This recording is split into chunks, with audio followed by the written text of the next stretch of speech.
Lombok bukan hanya tentang keindahan alamnya, tetapi juga tentang sejarah dan budaya yang membentuk identitasnya hingga hari ini.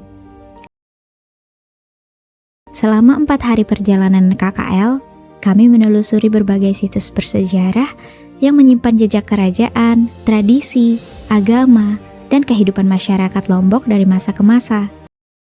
Dari kota tua di pesisir hingga masjid-masjid kuno di pedalaman, inilah perjalanan kami menyusuri jejak sejarah di Pulau Lombok. Perjalanan dimulai dari kota tua Ampenan, kawasan pelabuhan yang dahulu menjadi pusat perdagangan dan pertemuan berbagai budaya di Pulau Lombok.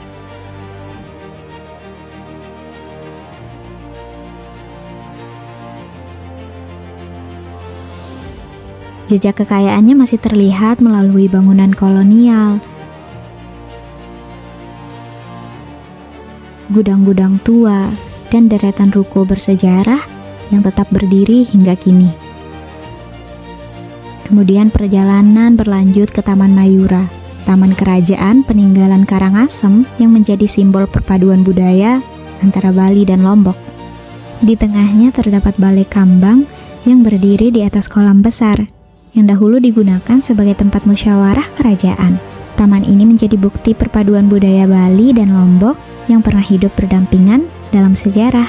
Di hari kedua, kami mengunjungi Taman Narmada, sebuah taman kerajaan yang dibangun sebagai replika Gunung Rinjani dan Danau Segara Anak. Dibangun pada tahun 1805, taman ini dahulu digunakan sebagai tempat peristirahatan dan ritual kerajaan.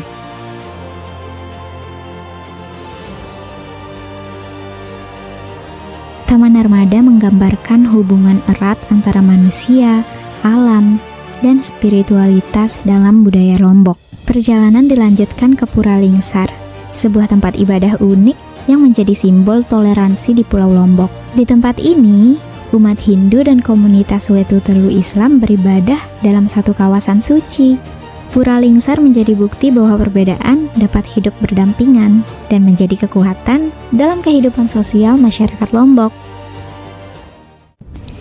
Hari ketiga membawa kami menelusuri jejak kerajaan Pejanggi, salah satu kerajaan penting dalam sejarah Lombok. Meski sebagian besar bangunannya tidak lagi utuh, jejak kerajaan ini masih dapat ditemukan sebagai situs makam, gerbang, dan struktur peninggalan yang masih menjadi saksi perkembangan peradaban Sasak pada masanya. Perjalanan berlanjut ke Masjid Kuno Gunung Pujut, salah satu masjid tertua di Pulau Lombok. Dengan arsitektur sederhana dari bahan alam, masjid ini mencerminkan kesederhanaan dan ketulusan dalam penyebaran agama Islam pada masa awal. Di tempat ini, sejarah dan spiritualitas bertemu dalam satu ruang yang sakral. Sering sih direnovasi, cuman tetap dalam bentuk semula. Baik dari bahannya maupun bentuknya. Kecuali lantai. Dulu lantainya dari tanah biar campur kotoran sapi. Sekarang udah sedikit dicampur dengan semen. Itu tahun 81, sekarang tahun 81. Terus perawatannya sendiri gimana? Perawatannya khusus tidak ada. Hari terakhir kami menuju Lombok Utara, yaitu ke Masjid Bayan Belik. Masjid ini dipercaya sebagai salah satu masjid tertua di Lombok dan menjadi pusat awal penyebaran Islam di wilayah utara pulau ini. Bangunannya masih mempertahankan bentuk tradisional Sasak, menggunakan kayu dan bambu sebagai struktur utama. Masjid ini bukan hanya tempat ibadah, tapi juga warisan sejarah yang masih hidup hingga sekarang. Nah, masalahnya yang terakhir ini bukan masyarakat biasa, namanya Kiai Adat. Itu jumlah mereka 44 orang yang selalu di Kecamatan Bayan ini. Itu yang boleh terakhir di sini.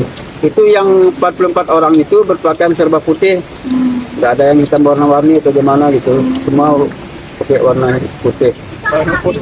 Ya, kain merah, baju putih, kepala putih seperti pedanda itu. 4 hari perjalanan ini memperlihatkan bahwa Lombok bukan hanya tentang tempat, tetapi juga tentang cerita yang diwariskan dari generasi ke generasi.